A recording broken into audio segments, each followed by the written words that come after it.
Assalamualaikum warahmatullahi wabarakatuh. Alhamdulillah, alhamdulillahi rabbil alamin, wa bihi nasta'in ala umurid dunya waddin. Wassalatu wassalamu ala asyrafil anbiya'i wal mursalin wa ala alihi wa sahbihi ajma'in. Amma ba'du. Alhamdulillah, puji syukur kepada Allah Subhanahu wa taala yang telah memberikan kita nikmat iman, Islam dan ihsan. Selanjutnya salawat dan salam ke junjungan alam Nabi besar Muhammad sallallahu alaihi wasallam yang telah membawa kita dari alam kejahilan menuju alam yang terang benderang yang kita rasakan pada hari yang berbahagia ini. Jadi kita selaku umatnya wajar dan pantaslah mengirimkan sepotong doa kepada beliau yang ringan dalam ucapan, ringkas dalam tulisan, insyaallah berat dalam timbangan, yang berlapaskan Allahumma salli ala sayyidina Muhammad wa ala ali sayyidina Muhammad. Semoga dengan lafaz salawat tadi kita bisa disyafaatkan oleh Rasulullah sallallahu alaihi wasallam di yaumil akhirat kelak. Langsung saja yang saya hormati atau yang sama-sama kita hormati Ibu dosen pengampu, Ibu Ilfi Rahmi Putri SEMSD. Sekalian yang saya sayangi dan saya cintai, saudara dan saudari hadirin pendengar sekalian. Baik, langsung saja. Adapun tujuan saya ini ialah untuk mempresentasikan makalah kami yang berjudul pidato dan resensi. Baik, langsung saja. Pengertian pidato. Menurut Kamus Besar Bahasa Indonesia atau KBBI dikutip Lucy Chandra pada tahun 2013, pidato didefinisikan sebagai 1. Pengungkapan pikiran dalam bentuk kata-kata yang ditunjukkan kepada orang banyak. Yang kedua, wacana yang disiapkan untuk diucapkan di depan khalayak ramai. Sedangkan menurut Yanto, teks pidato adalah penyampaian gagasan atau informasi kepada orang banyak secara tertulis dan dengan cara-cara tertentu. Selanjutnya, berpidato adalah kegiatan mengungkapkan pikiran secara lisan di hadapan orang banyak. Pidato dapat dilakukan oleh siapa saja, kapan saja, di mana saja, dan dalam keadaan atau peristiwa apa saja. Oleh karena itu, orang yang akan berpidato harus dapat menyesuaikan isi pidato dengan peristiwa dan sebagainya. Atau ia harus pandai melihat situasi kondisi atau yang biasa disebut dengan sikon di dalam tempat ia berpidato tersebut. Yang selanjutnya, macam-macam metode berpidato. Ada 4 macam dalam menyampaikan pidato. Yang pertama, metode impromptu atau serta-merta. Pada metode ini, pembicara berpidato berdasarkan pengetahuan dan kemahiran tanpa persiapan sama sekali. Jadi, ini biasanya dilakukan oleh orang-orang yang sudah profesional. Dia bisa menyampaikan pidato walaupun tanpa persiapan sebelumnya atau kontan gitu. Ketika dia disuruh berpidato, dia langsung pandai tanpa harus menyiapkan konsep-konsep sebelumnya. Kenapa? Karena dia sudah banyak pengetahuan dan sudah terbiasa dalam melakukan pidato. Yang selanjutnya, metode extemporat atau tanpa persiapan naskah. Pada metode ini, dalam berpidato, pembicara membawa catatan-catatan penting yang sekaligus menjadi urutan dan uraiannya. Jadi pada metode extemporal ini, dia sudah membawa catatan-catatan penting yang ingin dia sampaikan ketika dia berada di panggung untuk menyampaikan pidatonya. Yang ketiga, metode menghafal. Pada metode ini, sebelum ia berpidato, ia membacakan naskah yang disusunnya terlebih dahulu. Ini yang biasa dilakukan oleh orang-orang yang awal-awal berpidato. Maksudnya, yang mula-mula belajar berpidato, dia menyusun materi atau naskah pidato, kemudian dia menghafalnya. Ketika dia sampai di panggung, dia mengulang pidato yang ia hafal tersebut. Yang keempat, metode naskah. Pada metode ini, pembicara saat berpidato membacakan naskah yang telah disusunnya terlebih dahulu. Naskah-naskah pidato itu mempunyai susunan yang sama, yang membedakan antara naskah pidato yang satu dengan yang lainnya terletak pada isi pokoknya. Jadi yang keempat ini metode naskah, yaitu metode yang naskahnya sudah tersusun terlebih dahulu. Ini biasanya kita lihat dalam pidato-pidato kepresidenan. Contoh Presiden Joko Widodo, sebelum dia menyampaikan pidatonya, dia terlebih dahulu telah mempersiapkan naskahnya di dalam sebuah kertas yang biasa diletakkan di depannya. Baik, terus yang ketiga, syarat-syarat menyampaikan pidato itu ialah memiliki keberanian berbicara atau mengemukakan pendapat serta tidak canggung di depan massa. Jadi ketika kita ingin menyampaikan pidato, kita harus punya keberanian dalam diri kita.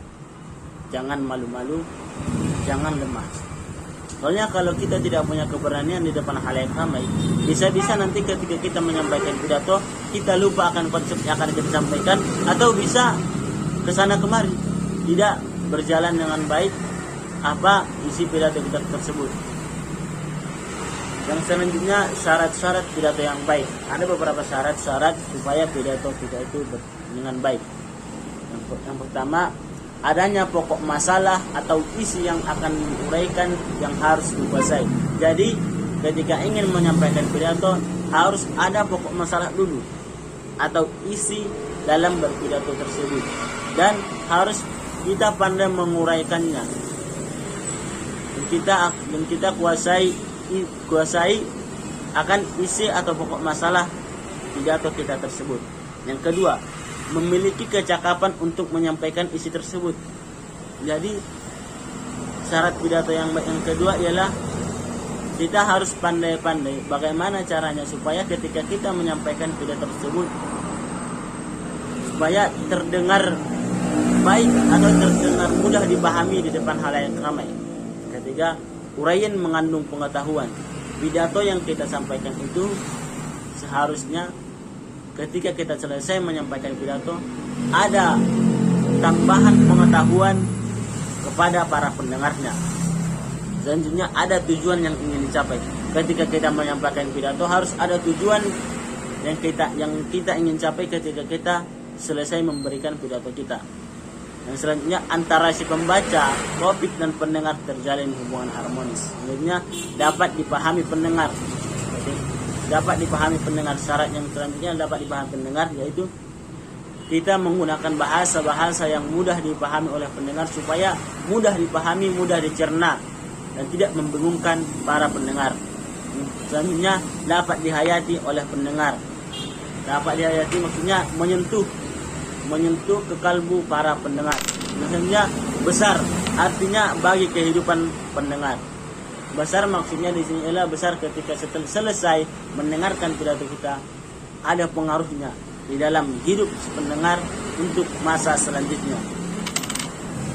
Dan selanjutnya, Bismillahirrahmanirrahim. Baiklah, saya akan melanjutkan pembahasan yang kedua, yaitu resensi. Pengertian resensi. Resensi yaitu suatu tulisan atau ulasan mengenai nilai sebuah hasil karya ataupun buku. Dapat dikatakan, resensi itu adalah suatu komentar atau ulasan seseorang penulis atas sebuah hasil karya, baik buku, film, karya seni maupun produk lain. Komentar atau ulasan tersebut menyajikan kualitas sebuah karya, baik yang berhubungan dengan keunggulan maupun kekurangannya. Berkenaan dengan kelebihan dan kelemahan suatu karya tersebut, dalam resensi lazimnya dikemukakan pula pandangan dan pendapatan penulisnya. Kadang juga dicantumkan format, ukuran, dan halaman buku. Tapi yang paling prinsip adalah substansinya. Bagian yang B adalah tujuan menulis resensi. Tujuan menulis resensi ada 5. Yang pertama adalah penulis resensi ingin menjembatani keinginan atau selera penulis kepada pembacanya. Yang kedua, penulis resensi ingin menyampaikan informasi kepada pembaca apakah sebuah buku atau hasil karya yang diresensikan itu layak mendapat sambutan masyarakat atau tidak. Yang ketiga adalah penulis resensi berupaya memotivasi pembacanya untuk membaca buku tersebut secara langsung. Yang keempat adalah penulis resensi dapat pula mengkritik, mengkoreksi atau memperhatikan kualitas buku, baik kelebihan maupun kekurangan. Yang kelima adalah penulis resensi mengharapkan memperoleh honorarium atau imbalan bagi media cetak yang memuat resensinya, baik majalah maupun surat kabar. Yang terakhir adalah kesimpulan dari pidato. Pidato merupakan suatu teknik berbicara secara sistematik yang digunakan untuk menyampaikan pesan kepada orang lain, baik dengan naskah ataupun tanpa naskah. Adapun tujuan dalam berpidato ialah untuk memberikan pemahaman dan informasi kepada orang lain, serta fungsinya untuk mempermudahkan komunikasi. Dalam praktiknya, pidato disampaikan oleh seseorang pimpinan pada halayak ramai. Dalam berpidato, ada tata caranya, mulai diawali dengan pembukaan, penyampaian isi, dan penutup, serta bagaimana kita bersikap dan berbicara yang baik di muka umum.